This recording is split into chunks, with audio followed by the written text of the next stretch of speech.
ফরহাদ একাডেমিকে ধন্যবাদ আমাকে এখানে কথা বলার সুযোগ করে দেওয়ার জন্য। আজ আমি আপনাদের সামনে আমার কিছু অনুভূতি শেয়ার করব। বিশ্ববিদ্যালয়ে পড়ার কম বেশি সবারও একটা স্বপ্ন থাকে, ঠিক তেমনি আমার এবং আমার পরিবারেরও একটা স্বপ্ন ছিল বিশ্ববিদ্যালয়ে পড়ব।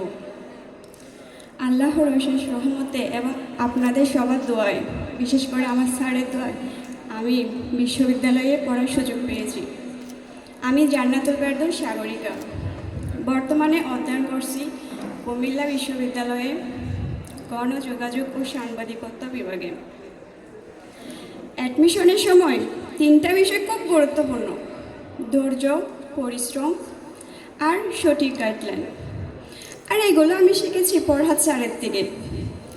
আমি বাঁশখালীর প্রত্যন্ত অঞ্চল থেকে আসা এক মেয়ে, মানে ধরতে গেলে আমার আগে কোনো ছিল না আমি বিশ্ববিদ্যালয়ে চান্স পাবো কি পাবো না, বা আমি কি বিশ্ববিদ্যালয়ের জন্য প্রস্তুতি নিব।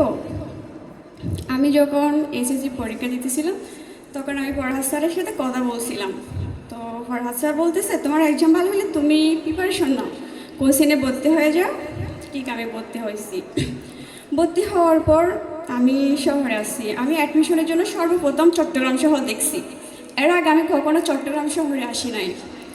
চট্টগ্রাম শহরে আসার পর আমি ফরহাদ একাডেমিতে ভর্তি হয়েছি, নিয়মিত ক্লাস করতেছিলাম। কিন্তু শহরের এত শিক্ষার্থীর ভিড়ে আমার নিজের প্রতি একটা হতাশা ফিল হতো। মনে মনে বলতাম, আমি কি আসলে বিশ্ববিদ্যালয়ে যোগ্য একজন শিক্ষার্থী হব? কখনো কি আমি বিশ্ববিদ্যালয়ে একটা সিট পাবো? আমি এই ফরহাদ স্যারকে বারবার কল দিতাম। আমাকে সবসময় ফরহাদ স্যারে গাইড করছে। আমি ফরহাদ স্যারের প্রতি চিরজীবন কৃতজ্ঞ থাকব, কারণ ফরহাদ স্যার আমাকে যেভাবে গাইড করছে এর আগে আমাকে কখনো এভাবে কেউ গাইড করে নাই। আল্লাহর অশেষ রহমতে আমি বিশ্ববিদ্যালয়ে চান্স পাইছি এবং ফরহাদ স্যারের প্রতি চিরকৃতজ্ঞতা প্রকাশ করে আমি আমার বক্তব্য এখানে শেষ করছি। ধন্যবাদ সবাইকে। আসসালামু আলাইকুম।